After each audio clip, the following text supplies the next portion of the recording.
বাচ্চার বারবার জ্বর, গলা ব্যথা, কানে ইনফেকশন বা ডাক্তার অ্যান্টিবায়োটিক সিরাপ লিখে দিয়েছেন, তাহলে আজকের এই ভিডিওটি আপনার জন্য। আজকে জানবো ফেমিক্লাব সাসপেনশন কি, কী কাজে ব্যবহার হয়, কিভাবে খেতে হয় এবং কোন বিষয়গুলো অবশ্যই জানা দরকার। প্রথমে জানবো ফেমিক্লাব সাসপেনশন কি বা সিরাপ কি। ফেমিক্লাব হলো একটি অ্যান্টিবায়োটিক সাসপেনশন। এতে দুইটি উপাদান রয়েছে, এর মধ্যে রয়েছে সেপুরোক্সিম এবং ক্লাভোলানিক অ্যাসিড। এই দুইটি উপাদান একসাথে কাজ করে শরীরে কিছু ব্যাকটেরিয়াজনিত সংক্রমণ কমাতে সাহায্য করে।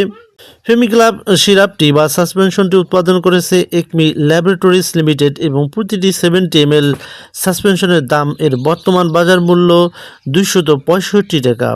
কোন কোন সমস্যায় ডাক্তার এটি দিতে পারেন? এই সিরাপ চিকিৎসকের পরামর্শ অনুযায়ী ব্যবহার করা হতে পারে, যেমন গলা ও টনসিল ইনফেকশন সারাতে, এছাড়াও কানের বিভিন্ন সংক্রমণ এবং ইনফেকশন কমাতে এবং সাইনাস ইনফেকশন কমাতে, শ্বাসতন্ত্রে কিছু ব্যাকটেরিয়াল সংক্রমণ কমাতে, কিছু ত্বকের সংক্রমণ এবং শিশুদের নির্দিষ্ট ব্যাকটেরিয়াল অসুস্থতা সারানোর জন্য ডাক্তাররা এই ধরনের সাসপেনশন প্রেসক্রাইব করে থাকেন।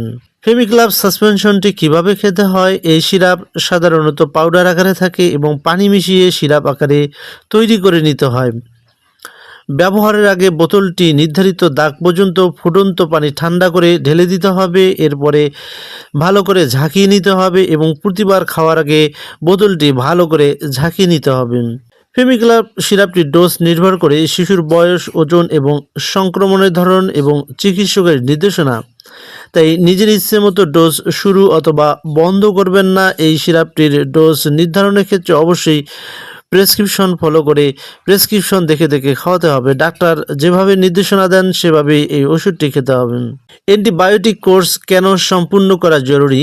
অনেক সময় 2-3 দিনেই শিশু ভালো হয়ে যায়, কিন্তু অনেকেই মাঝপথে এই সিরাপটি খাওয়া ছেড়ে দিয়ে থাকেন বা বন্ধ করে দিয়ে থাকেন।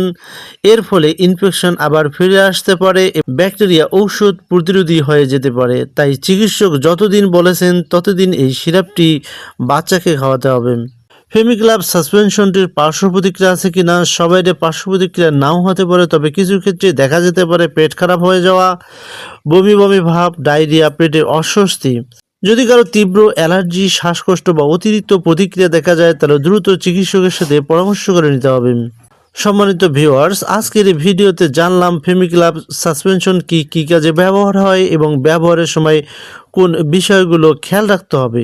ভিডিওটি তথ্যবহুল মনে হলে লাইক দিন, শেয়ার করুন এবং এমন স্বাস্থ্য বিষয়ক ভিডিও পেতে চ্যানেলটিকে সাবস্ক্রাইব করে রাখুন। সো বন্ধুরা, আজকের মতো এখানে বিদায় নিচ্ছি। আল্লাহ হাফেজ।